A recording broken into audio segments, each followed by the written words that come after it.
going to be going over my anticipated books for spring. For the most part, I wanted to pick it up in the spring because of the colors. Hi, hello my lovelies. Welcome back. My name is Viry for those of you who are new here.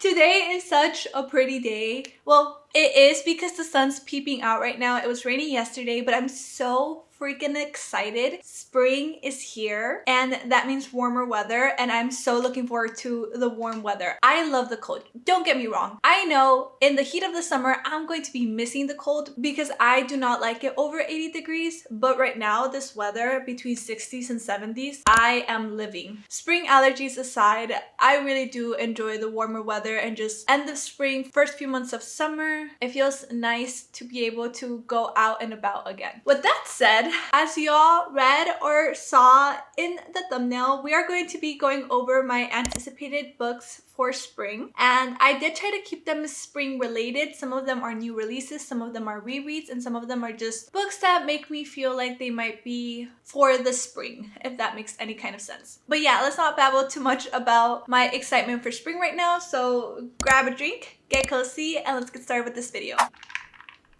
Oh, I'm loving my coffees right now. I'm gonna get off topic again for a second. But I started making my own coffee syrups, and I made this vanilla bourbon syrup, and I started using oat milk because I had people over and I wanted to give them options, not just regular milk. And I had to drink up the oat milk, and right now this coffee is perfection. Also, last side note, just because I feel like the camera might be able to pick it up, but if you see my hand is kind of like funky looking right now, I accidentally burnt myself. I spilled boiling water on myself a few days ago and it's healing, so that's what's going on here. But now let's get back on topic. That's enough about me.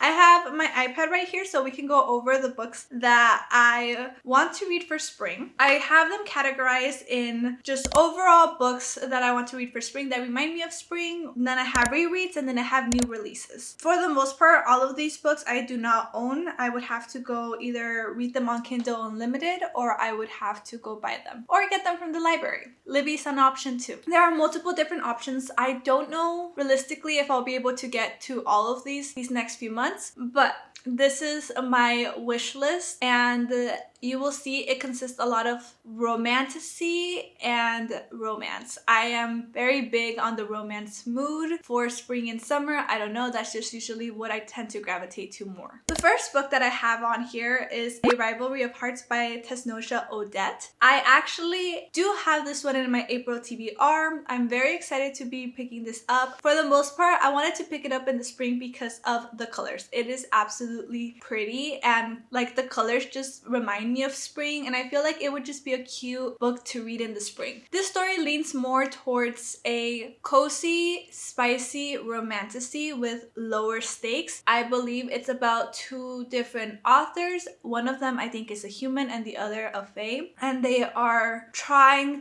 to get some kind of contract, and they're like rivals, but there's also some chemistry between them, and it's a very spicy book from the sounds of it. So I'm going in mind with it being spicy, very smutty, but cozy at the same time. So I'm not going to be shocked with this one like I have been with others if it is all smut, no plot, just because I already know that's what I'm getting myself into. But also the cover is just beautiful. Come on.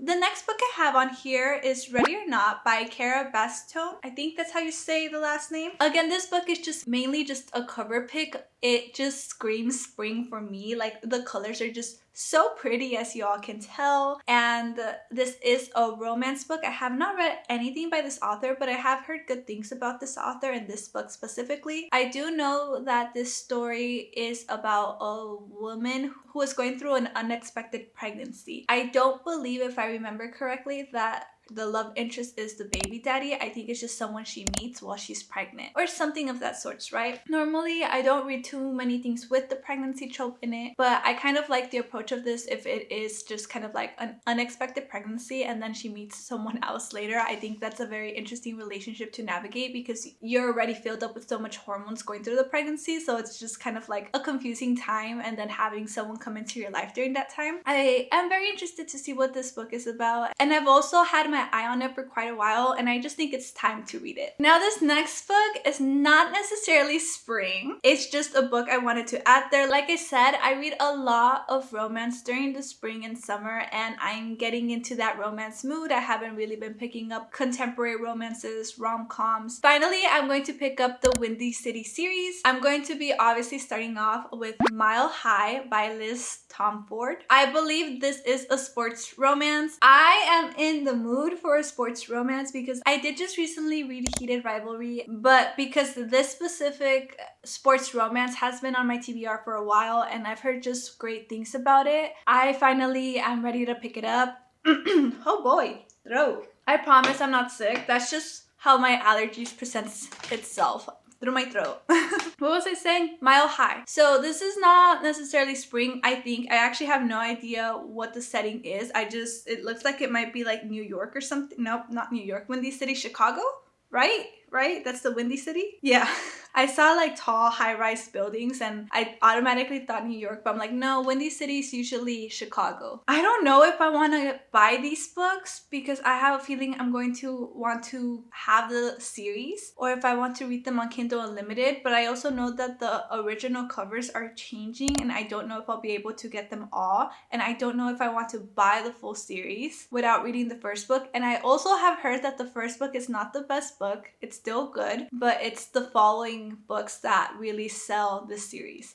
So I'm a little bit undecided about what I want to do approaching this series. I am inclined to buying it, but we'll see. Okay, and then of course we have to read some Elsie Silver. Usually I wait till the summertime because cowboy romances definitely scream summer for me, but I just want a variety of different kind of romances so I don't get tired of the same subgenre over and over again. And I feel like at least right now I've had a good variety going on. So I'm actually going to pick up Off to the Races by Elsie Silver. And this is, I believe, either the first book she's written or just the first book she's published. So I already know it's not going to be anything like the Chestnut Spring series in terms of writing quality. This is Elsie Silver in the beginning of her career, starting to find her voice. So I don't have such high expectations. I just want to pick something up by this author because I do enjoy reading this author and I want to read a cowboy romance. So now for my next category of books, these are all rereads. So I've already read them once and I want to read them again, and they remind me of spring seasons for XYZ reason. So the first book that I have on here is Emma by Jane Austen. I was supposed to read this last year and I did not, and I want to read it this year. Now that I'm reading Wuthering Heights this month, I already know that that's going to get me into my kick for classics once again, especially because Wuthering Heights is one of my top classics. Oh my god, I sound very cliche.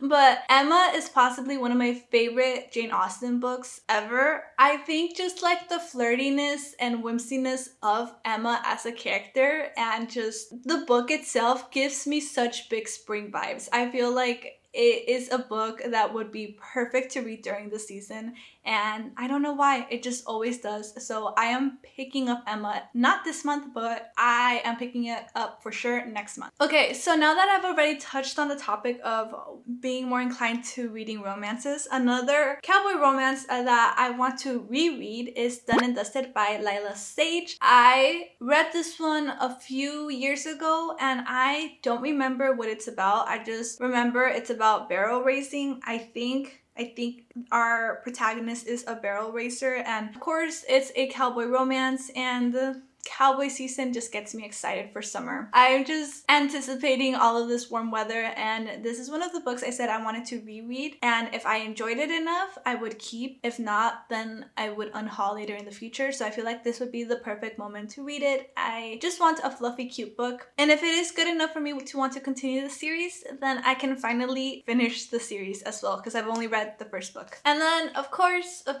I have one more book on here for a reread, and that's Things We Hide Hide from the Light by Lucy Score. This is the second book in the Knock 'em Out series. I always rave about the series, especially the first book. And funny enough, the second book is my least favorite. Does not mean it's not good in my eyes. I still really enjoy it. It's just not as good as the other two. I'm excited to reread it because I remember what it's about. Again, gives me spring vibes, the colors, the characters, the small town. I enjoy being in Knock 'em Out, so I'm very excited to pick it up. I also think that because I'm not as eager as I was to read the third book the way I was when I first read that series, I will be able to enjoy the second book a lot more. So this is kind of me giving it a second chance to wow me. It might not. I don't have high expectations for it to do that, but I am excited to just focus on this book and just give it my full attention. Okay, and so now our last section of spring books that I am looking forward to reading, hopefully this spring. Oh my god, my throat! Promise I'm not sick. So new releases, yay! These are either about to be released, are released, or will be released in May or something like that, right? But these are all spring releases. Not all of them are necessarily spring books. If I'm being honest, I think only one of them gives me somewhat of spring vibes, but the rest of them don't. They're just spring releases. And these are the ones I'm most likely not going to focus on reading this spring, but if I have the chance to read it, I will. So the first book I have on here is Game On by Navessa Allen. I believe that one's going to be released this month. Or was that one just released? Hold on. Let me check. Okay, yeah, so Game On by Navessa Allen was just recently released like 3 days ago. This is the third book in the interconnected series Into Darkness, and I believe this book is about Tyler, the best friend of Josh, and some other person. I don't know who the girl is. I will say Lights Out was my favorite, and then Caught Up, I was a little bit disappointed. I still liked it, but it was not what I thought it was going to be. I thought we were going to keep it in that same level of dark rom-com that Lights Out was, but it felt a little bit different because of the mafia elements, and the main male character was not necessarily comedic. He was a lot more intense, which I am not complaining. I like the intensity. I am kind of unsure how I'm going to feel about Game On. I'm a little bit excited because I believe Tyler is blonde, which I am not necessarily attracted to when it comes to my characters. But the way this side character has been throughout the series, I'm very intrigued to see what's going to happen. Yeah, like I said, not necessarily spring. This is more of a, I'm going to say dark rom-com. I don't know because Caught Up did not feel like a dark rom-com. It felt more like a mafia story. But Game On might be more of a dark rom-com, and it's not spring, but it's green, so let's just say it's spring. The next book I have on here is the only book that I feel like kind of can fall under spring category, is The Night We Met by Abby Jimenez. This is part of my April TBR, so I actually will be reading it this month. This was released, I believe, mid-March. It is still a new release, and I am so freaking excited to read it. I am so nervous to read it because I already know it's going to be about a trope that I'm not a huge fan, which is usually a cheating trope, and it could be physical or emotional. I have no idea, but from the summary of the book, it sounds like there is going to be some kind of emotional cheating going on. And if there's anyone who can write a book that will make me tolerate the trope, it's Abby Jimenez. I don't have the highest expectations because I already know there's going to be something that's going to bug me about it, but I am excited to read it because that means it's going to be a very dramatic book in that sense. Okay, and then ouch. My hand's still very tender. The next book I have in this category is The Ballad of Falling Dragons by Sarah A. Parker. This is the second book in the Moonfall series. Is that what it's called? Moon Hatched? No, I was right. The Moonfall series. Okay. The first book being When the Moon Hatched. While that was not like a 5-star read for me, I very much enjoyed it. I loved the world. It was so detailed. There was so much world building and I felt so immersed in it. We are finally getting the second book. This book got pushed. I believe it was supposed to come out last October, and now it's finally going to come out mid-May. Well, I'm not going to be reading it this month. month. I might just read it next month. I'm expecting it to be quite chunky. So this is fantasy, romantasy, spicy. At least the first book was. I'm pretty sure the second book is also going to be somewhat spicy. And then finally, the last book that I have on this list is The Thorn Queen by Sasha Payton Smith. And this is the second book to The Rose Bargain. I don't remember if this is a I don't remember if this is a duology. I think it is just 2 books. This is a young adult romantasy, and the first book I thought was cute. I thought it was very whimsy, very cruel prince whimsy kind of genre. Not necessarily like, ooh, fairies and rainbows and butterflies, but more like tricksters and evil and watch your words because they can be turned against you, and still whimsy. And I think what made it really fun is that it felt like The Cruel Prince and Bridgerton combined, because the first book, our main character was debuting in her season to find a match, and she ended up entering a contest for the hand of the prince instead. So we're picking up where the first book left off, and I'm very freaking excited. I really liked it. So this is probably one of the books that I will be reading for spring, because The Rose Bargain felt very spring coded, and I feel like The Thorn Queen is going to be similar. Again, it's probably because of the fairies and like the whimsy of the Bridgerton vibes and stuff like that as well. It just screams spring to me. This one doesn't actually come out until mid-April, so I still have some time, and I'll probably won't pick it up until next month anyway. Yeah, those are my spring books. Like I said, some of them feel more spring coated than others. I think the one I'm looking forward to the most, oh, I would not know. Whew. Actually, no, I can't pick. I can't pick because I have been waiting all year to read these, and some of them a lot longer just because I was prioritizing book club books or something else. So I actually don't know which one I'm looking forward to the most. But yeah, that's my anticipated reads for this spring. Let me know down in the comments below, what is the book you're looking forward to reading for spring? If you like this video, please give it a thumbs up. And if you haven't done so already and you would like to, please subscribe. I usually make book content, and now and then I make some lifestyle vlogs. But thank y'all so much for watching. Have a beautiful day, a beautiful night. Happy spring, happy reading. I'll see y'all next time. Bye!